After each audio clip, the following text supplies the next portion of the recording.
Hello everyone! First, let me ask you what you know about autonomous vehicles. And if you do know about them, then you must know about Argo AI. Sadly, the company was disbanded. I know you're curious to find out why, but no story is interesting if we disturb the flow. That's why I'm going to tell you the journey of Argo AI from its birth to death. Let me begin with the most well-known fact about Argo AI.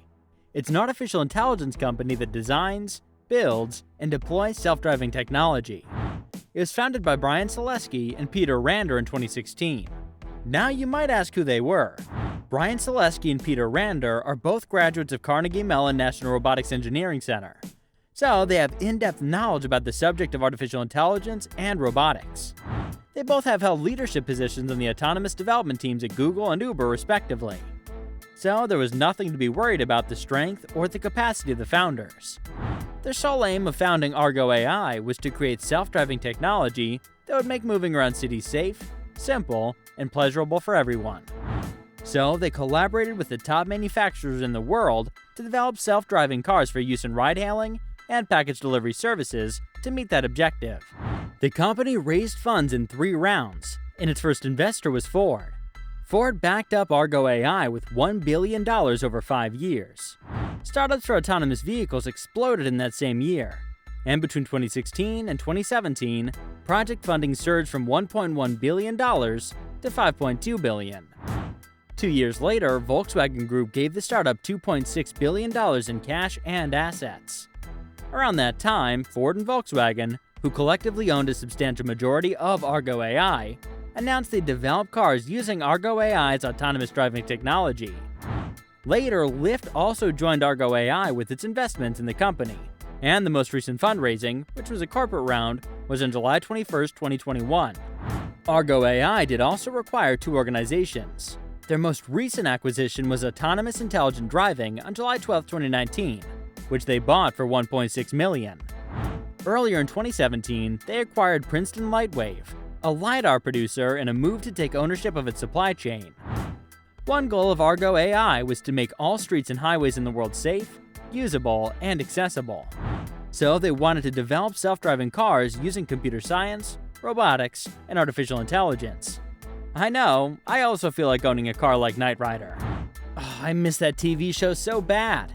Especially the part where the car could take control and take us where it thinks is best for us. Okay, well, back to the story.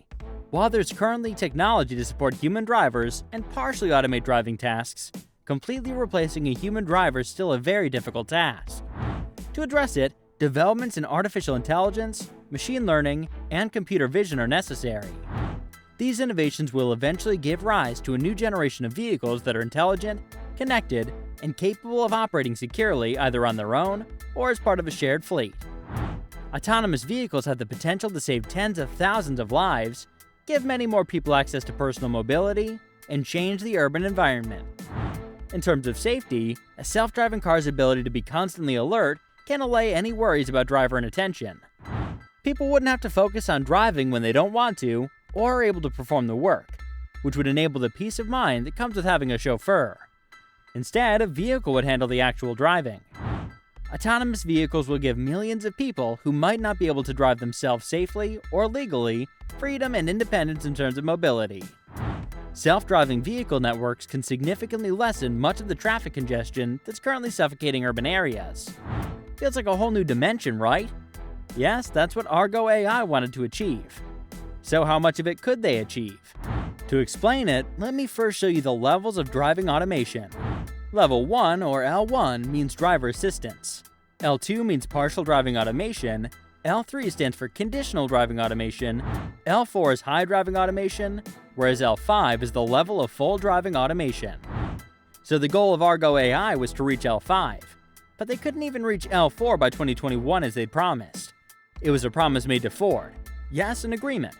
Ford stated in its third quarter earnings report that when it first invested in Argo AI, it intended to have a Level 4 Advanced Driver Assistance System, ADAS, on the market by 2021.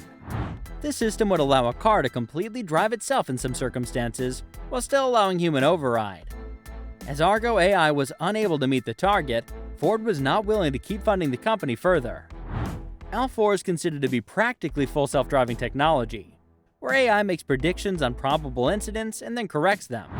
The lower levels of L2 and L3 typically cover things like lane centering technology and rear accident prevention technology. During a journey, L4 may also feature hands-free navigation. If something goes wrong, L4 cars can step in. After the Volkswagen funding in 2020, Argo AI started testing L4 autonomous vehicles, working with Lyft in the cities of Washington, D.C., Miami, and Austin. Also, it collaborated with Walmart to establish a driverless delivery service, and it was working towards its objective of partnering with Volkswagen to introduce an automated ride-sharing service in Germany by 2025. They even recently unveiled a range of tools and services intended to help robo-taxi and autonomous delivery operations. But these multi-billion-dollar businesses were beginning to show signs of weakness. Major leadership changes occurred at Argo's primary competitors, Waymo and Cruise. Argo even went so far as to select JP Morgan Chase and Morgan Stanley to handle its most recent funding round. Then Argo came quite close to merging with SPAC, a special purpose acquisition company, and was about to go public with a $7 billion valuation. Timelines have gotten longer while valuations have decreased. Share prices of companies that went public through SPAC have fallen. While revenues have been slow to materialize, costs have increased. And we all have the question, why? Ford said that Argo AI was unable to bring in fresh capital, and that it was taking a $2.7 billion non-cash pre-tax loss on its investment, which resulted in the business reporting an $827 million net loss for the third quarter. According to Ford, advanced Level 2 and Level 3 driver assistance technologies are already offering genuine customer benefits, but statistics say otherwise.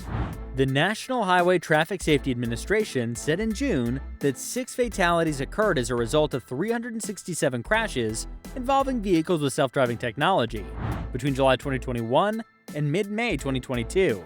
So this might be why Ford wanted to incorporate the Level 2 and Level 3 driver assist technology into Ford's Research and Development Center. Ford said that it's shifting its capital expenditures away from Level 4 technology in favor of in-house created Level 2 and Level 3 technologies. With Ford taking back their investments in Argo AI, it needed to find more investors, but it seems like they failed. So the real problem seems to be finding funds to build fully functional autonomous vehicles. The amount of venture capital invested in autonomous vehicles so far in 2022 is about $4.7 billion, which is the lowest amount since 2017. In actuality, funding in 2022 will still be less than it was in 2017. It appears as though investors are putting the brakes on autonomous vehicle technology. Funding dropped between 2019 and 2020, but had a sharp increase in 2021. But some say it's unclear how they could find ways to increase funding just in 2021. Everything came to an end after a meeting on the 26th of October. Employees at Argo AI were informed that some might receive offers from Ford and Volkswagen and other businesses which could get Argo's technology, but it's not certain how many will be hired. Argo announced, and I quote, "In coordination with our shareholders, the decision has been made that Argo AI will not continue on its mission as a company. Many of the employees will receive an opportunity to continue work on automated driving technology with either Ford or Volkswagen, while employment for others will, unfortunately, come to an end." Anyway, Ford and Volkswagen will split the cost of dismantling Argo AI for the time being. On the other hand, the third investor of Argo AI suffered a loss of $135.7 million in the third quarter due to the closure of the company. Argo was one of many self-driving car businesses based in Pittsburgh, along with Aurora, Motional, and a partnership between Aptiv and Hyundai, and Waymo. So we can't avoid the fact that the closure of the company will have a huge impact on their workers' future, as well as industries nationwide. Richard Rosenow, an Argo people planning and analytics professional, advised his followers to keep an eye out for openings for his entire team, as many Argo employees are currently looking for work on LinkedIn. We'll have to wait and see what the future of the rest of the self-driving sector will be, including Pony.ai, Aurora, Cruise owned by Aptiv and Hyundai, Waymo owned by Alphabet, the parent company of Google, and Zoox owned by Amazon. I'll tell you this, they all are dealing with the same technical difficulties that Argo AI was unable to solve. That's it for the video, guys. I hope you enjoyed this video. Press that like button if it did, and comment down your thoughts on it. Share the content to spread the good content. Subscribe to the channel for more amazing content. See you in the next one. Peace out.